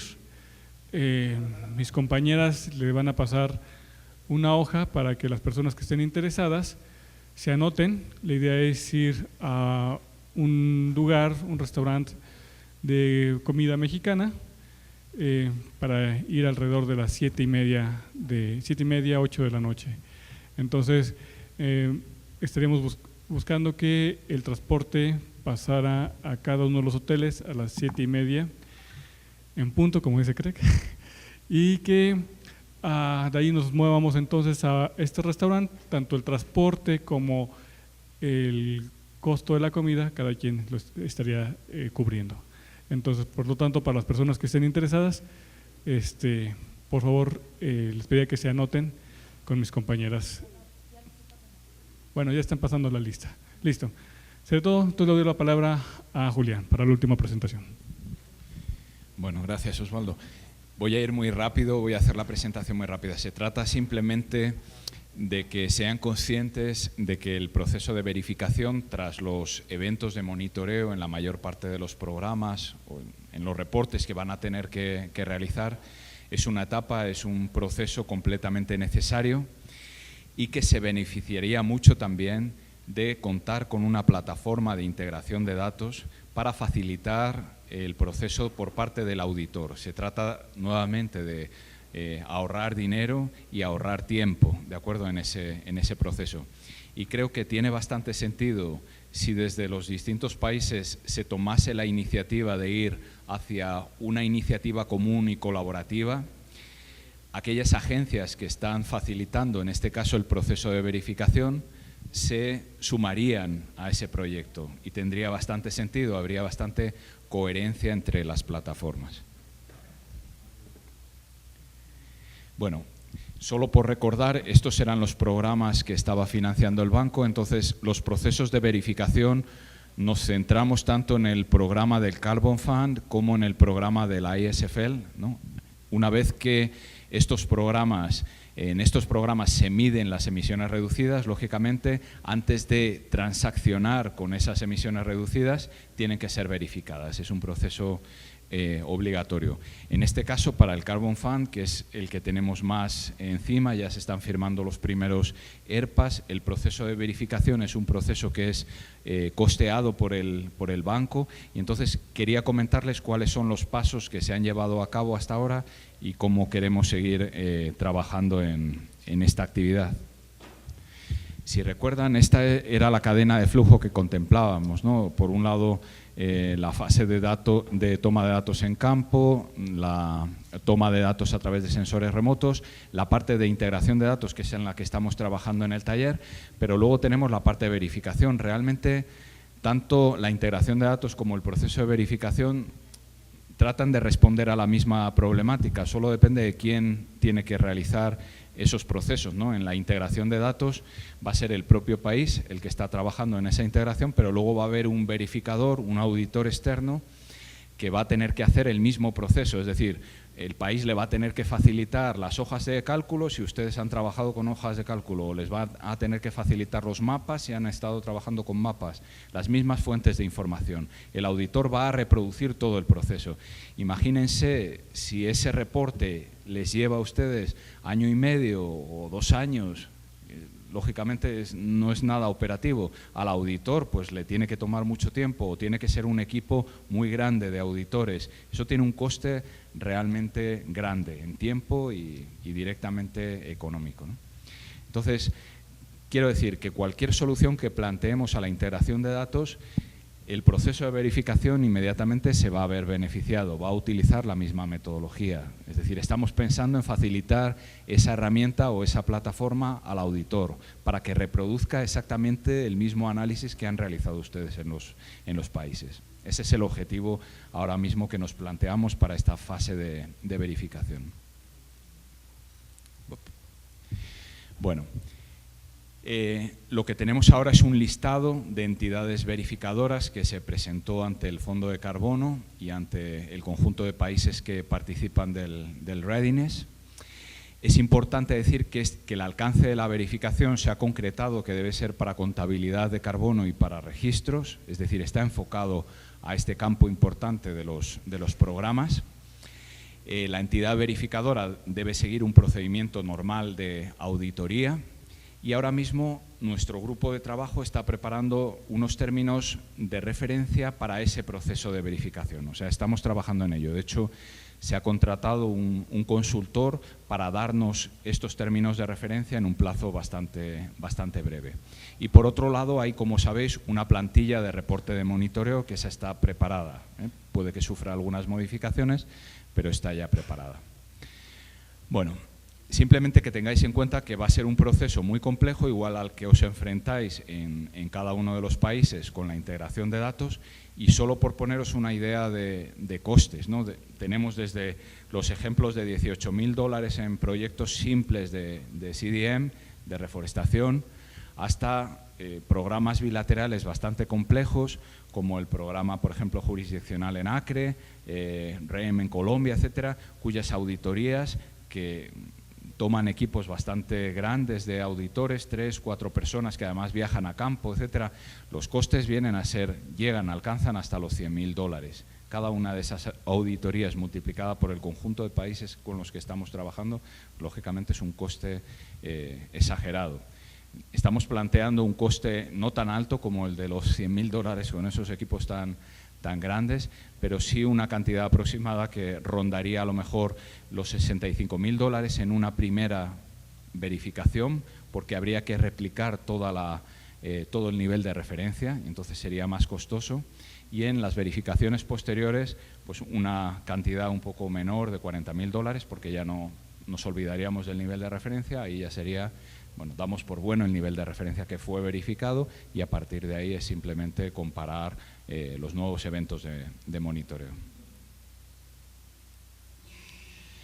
Bueno, tenemos que contemplar un proceso en el que tenemos el monitoreo y el reporte. Cada país establece una frecuencia de reporte y duración del periodo de reporte que se especifica en el ERPA, en el contrato que se firma al comienzo del periodo de implementación del programa. Esto debe ser supervisado por el Banco Mundial, y el país debe reportar utilizando la plantilla de reporte de monitoreo de emisiones reducidas. De ahí se pasa a la verificación, es decir, una vez que el país ha generado ese reporte de monitoreo y que ha sido chequeado rápidamente por el banco, pasaría a ese proceso de verificación. Se hace un nuevo chequeo de completitud del evento de monitoreo. Se publica en website tanto esa plantilla con el evento de monitoreo como documentación auxiliar. Ese revisor independiente, que forma parte del equipo auditor, realiza una revisión de gabinete y visita el país. Y finalmente produce un reporte de verificación. Ese reporte de verificación con el reporte de monitoreo actualizado se publica en la web. Este sería más o menos el proceso de eventos que contempla la verificación. En cuanto a ese reporte de verificación, ¿qué debería contener? Pues lógicamente el número de emisiones reducidas verificadas durante el periodo de reporte, más un análisis de criterios e indicadores de los marcos metodológicos empleados, en este caso del Carbon Fund, las acciones de mejora y clarificaciones que se han producido al equipo auditor y algunas cuestiones complementarias. Y a partir de ahí llegamos a la fase, digamos, pues más importante, más relevante, el pago y la transferencia de esas emisiones reducidas a los participantes del Fondo de Carbono. Entonces, basado en ese reporte de verificación y en los acuerdos que se hayan establecido en el ERPA, se determinan ya el número de emisiones reducidas a ser transferidas, pasarían a partir de ese sistema de registro que se está desarrollando en el banco o a través de los sistemas de registro de transacciones nacionales si se generan en alguno de los países, y bueno, ya se pasaría, digamos, a la parte de los pagos, ¿no? La transferencia, la emisión de los títulos y la transferencia de los mismos. Bueno, estos son los términos de referencia del consultor que se ha contratado para generar los términos de referencia del proceso de verificación, ¿de acuerdo? Entonces, bueno, hay una fase de planificación, de revisión bibliográfica, de análisis de requerimientos de usuario, de definición de esos términos de referencia y luego ya finalmente la preparación de un manual de verificación. Entonces, estas son las fechas que estamos manejando, es decir, que a principios de la primavera del año que viene ya esté preparado ese manual de verificación que utilizarían los auditores para verificar ese evento de monitoreo, ese reporte de monitoreo que han generado los países que participan dentro del Fondo de Carbono. Bueno, vamos a lo que estamos, ¿no? Esa es la complejidad del proceso, el coste del proceso, por qué nos interesa llegar a una solución simple y común y rápida, ¿no? En el menor tiempo posible. Esta es la transparencia que nos puso ayer Guy, que es bastante visual, ¿no? Sobre las posibilidades de relación, ya sean de países o sea de otras entidades, como puede ser el Banco Mundial con la plataforma de Moya. Estuvimos hablando de Flint como la parte abierta, ¿no? Software abierto, y por otro lado de Flint Pro como el servicio que se podría ofrecer tanto a países como a instituciones como el Banco Mundial. Nosotros, desde luego, como banco, estamos más interesados en la herramienta de Flint Pro. ¿Por qué? porque no estamos buscando crear la capacidad dentro del banco para generar módulos ni para participar de forma colaborativa en ningún tipo de proyecto. Lo que queremos realmente son soluciones rápidas, formatos de reportes que nos permitan facilitar realmente este proceso de verificación. Es algo lógico. Entonces, vamos a apuntar hacia una versión completa, o es la intención, ¿no? Después de hacer una evaluación del producto. Vamos a tratar de apuntar hacia una versión lo más completa posible de Flink Pro. Completa posible me refiero a que contenga todos los módulos posibles a los distintos tiers de información, porque habrá países que reporten con un determinado tier para una determinada actividad o subactividad, otros que lo hagan a un tier 2 o a un tier 3, ¿de acuerdo? Entonces, digamos que la herramienta, al menos para el banco, debería ser lo más completa posible para facilitar el proceso de verificación de cada uno de los programas, de cada uno de los eventos de monitoreo. Mientras que el papel de los países, como decíamos ayer, si finalmente esta solución convence, hay tres posibilidades, ¿no? Realmente dos. Una es una pequeña modificación, pero sería, como comentó Guy ayer, a partir de un donante o directamente contando con recursos propios y decisión propia del país, ir a crear la capacidad en el país. En esa creación de la capacidad puede haber pasos intermedios, es decir, ese entrenamiento del personal, del staff del país, pues se podría generar, por ejemplo, a partir de personal o de esta empresa que está trabajando aquí o de, por ejemplo, del servicio que se comentó ayer de Canadá, del personal de Canadá que tiene la capacidad y también la posibilidad de realizar esos entrenamientos. Como hemos visto hoy, como han comentado, por ejemplo, el equipo de Colombia, la creación de módulos no es algo complejo, ni mucho menos. Es decir, seguro que en muchos de los países existen programadores, de hecho, con capacidad, por ejemplo, para programar en Python. Python es un lenguaje relativamente sencillo y serviría para crear esos módulos, ¿de acuerdo? O a lo mejor con C++ o con otros lenguajes de programación que sean compatibles. Entonces, habrá países que puedan estar interesados desde un primer momento en reforzar esas capacidades de programación y entrar directamente en la plataforma abierta y en el software Flink.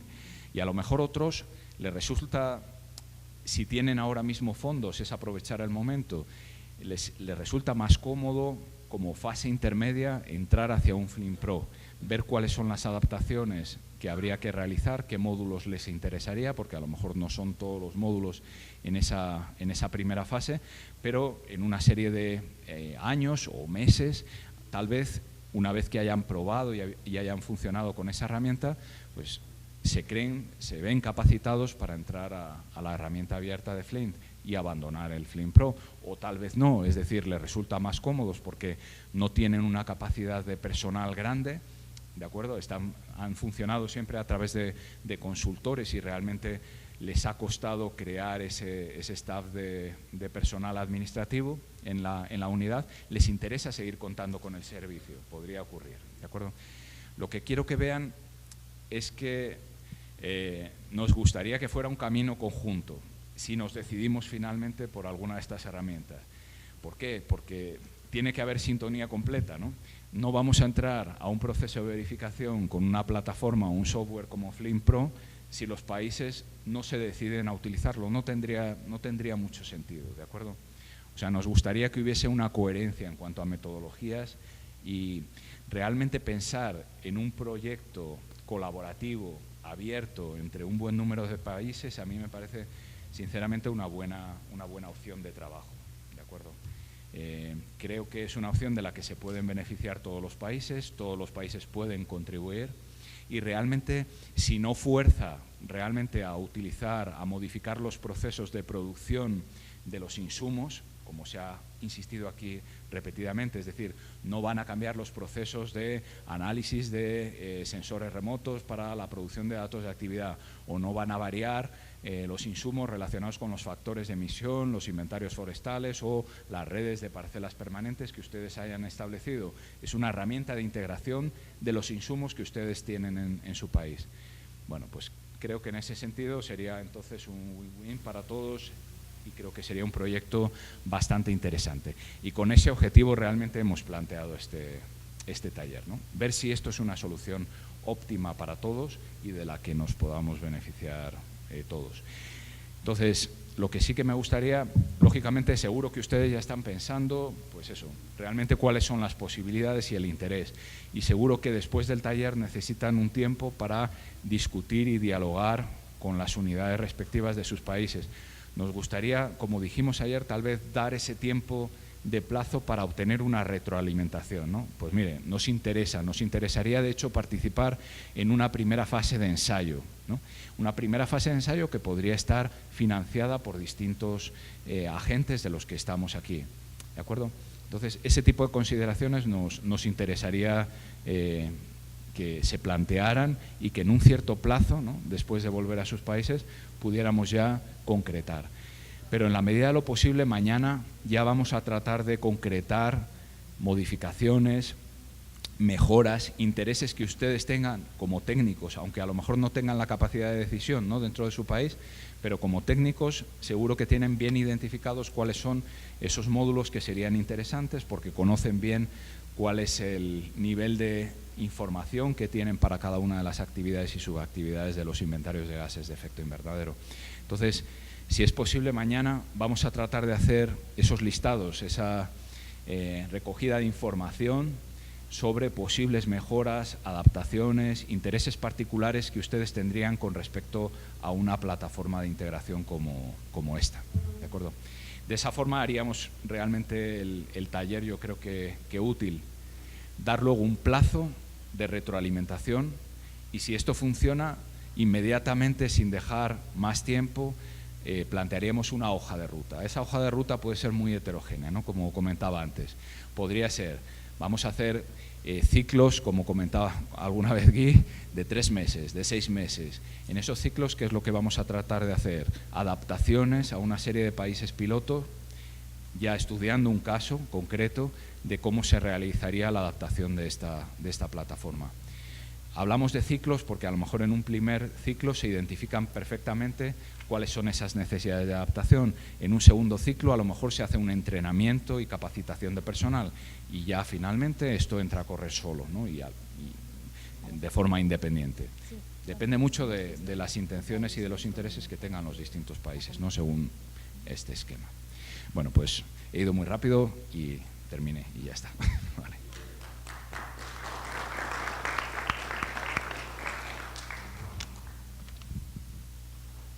No sé si tienen alguna pregunta o comentarios generales sobre lo que hemos estado. Gracias. Buenas tardes a todas y a todos. Julián, solo una cosa. Yo creo que sí sería interesante que a todos los que hemos participado acá en el taller se nos adjunte unas láminas informativas en donde se nos dé a conocer cuáles son las características, requisitos, beneficios de estas propuestas, como la del ISFL o el de Carbon Fund, para nosotros poder conversar con nuestros colegas de cada país y ver si podemos acceder o no a este tipo de programas. Eso nomás. A ver, respecto de los programas, la verdad es que estos dos en concreto están ya cerrados, digámoslo así.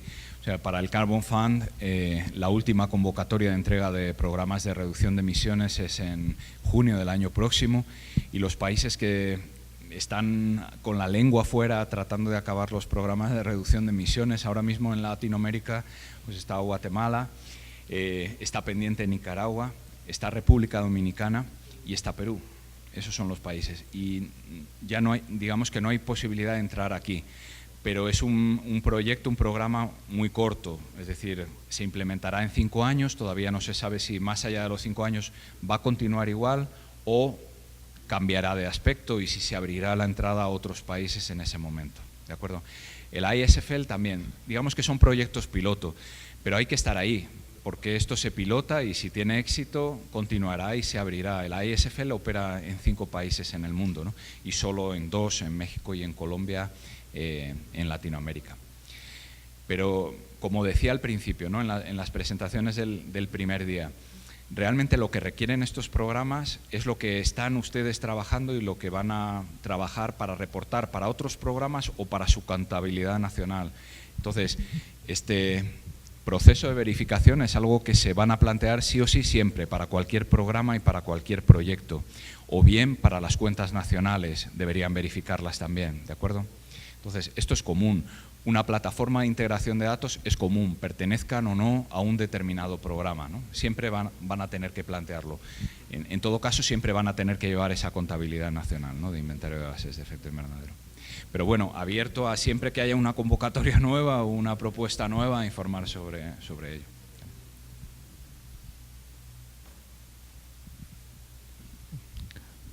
¿Alguna otra pregunta? ¿No? Bueno, si no, entonces ya con esto concluiríamos esta presentación.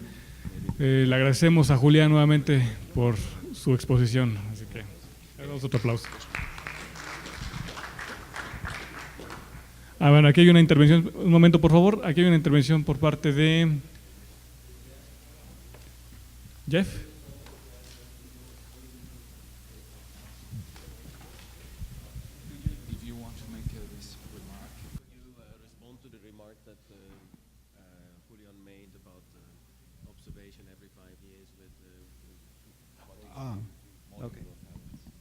Okay, so what this remark is in regard to... Lo que él mencionó en cuanto a los ciclos de 5 años, etcétera, es cómo trabajar en la degradación. Nos sentamos con una hoja de papel y entendimos que, o al menos yo entendí que estaba hablando de dos cosas diferentes. De lo que estamos hablando aquí es de cómo podemos tomar un producto de cobertura de tierras, wall to wall, de periodos de 5 años, y si tienes productos de muestreo intermedios que indican degradación o deforestación en base a una muestra, lo que necesita cambiar dentro de la plataforma de Flint para manejar estos dos conjuntos de datos. Tenemos un mapa del 2015 de cobertura de tierras y no tenemos nada hasta el 2020 y todos los años intermedios hacen un muestreo para checar tendencias en degradación o deforestación. Después de la discusión concluimos que Flint en sí mismo, la herramienta de integración se queda igual. No es necesario cambiar el marco de integración, pero lo que sí tenemos que ver es construir un módulo para la unidad de tierra para secuenciar eventos que se disparan a partir de los puntos de muestreo. Entonces, la base es el producto de tierra, producto informático de tierra, y se le aplican perturbaciones estadísticas a partir de las muestras. Y eso estaría espacialmente distribuido o aleatoriamente. Pero lo principal ahí es que sería un módulo para manejar ese evento, y el reto técnico es cómo disparar o cómo iniciar un evento de degradación sin tener que cambiar el marco de Flint. Y como dijo Eric, podrías llevar a cabo estos cambios rápidos al identificar estas cosas. Gracias y buenas noches.